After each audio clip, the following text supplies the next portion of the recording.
شیخ ابو یزید قرطبی رحمۃ اللہ تعالی علیہ فرماتے ہیں، میں نے سنا جو شخص 70,000 مرتبہ لا الہ الا اللہ پڑھے اس کو دوزخ کی آگ سے نجات ملے گی۔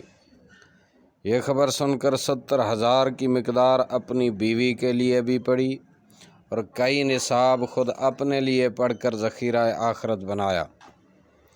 ہمارے پاس ایک نوجوان رہتا تھا جس کے متعلق یہ مشہور تھا کہ صاحب کشف ہے، جنت و دوزخ کا بھی اس کو کشف ہوتا ہے۔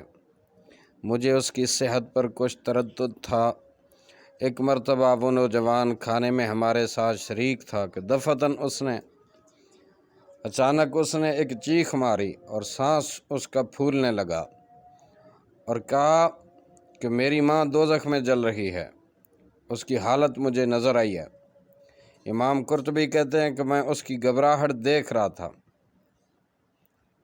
مجھے خیال آیا کہ ایک نصاب اس کی ماں کو بخش دوں جس سے اس کی سچائی کا بھی مجھے تجربہ ہو جائے گا۔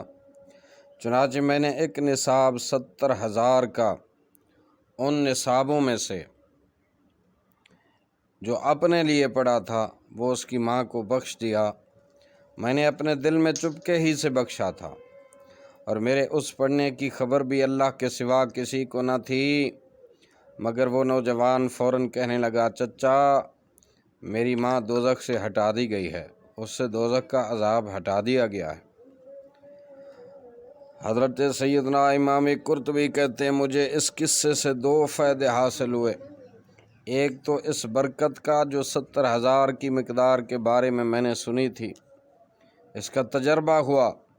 دوسرا اس نوجوان کی سچائی کا یقین ہو گیا کہ یقیناً اس کو جنت دوزخ عذاب ثواب کا کشف حاصل ہے۔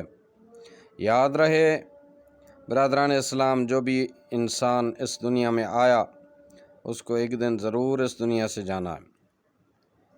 قبر کے پیٹ میں رہنا ہے، اس کے بعد حساب و کتاب بھی ہے، اس کے بعد پھر جنت ہے یا جہنم، بلکہ موت کے وقت سے ہی جزا اور سزا کا کچھ معاملہ شروع ہو جاتا ہے۔ اور قبر کے اندر بھی تو انسان کو دنیا میں کچھ ایسا کام کر لینا چاہیے جو وہاں کام آئے۔ اب ہمارے سامنے یہ ایک عمل ہے 70,000 مرتبہ لا الہ الا اللہ محمد الرسول اللہ صلی اللہ علیہ وسلم۔ لا الہ الا اللہ پڑھنے کا یہ بالکل آسان سا کام ہے، ذرا سی توجہ کی ضرورت ہے۔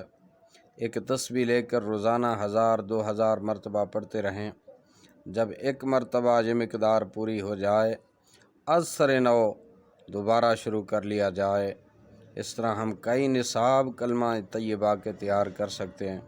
اللہ تعالی مجھے اور آپ سب کو توفیق عمل نصیب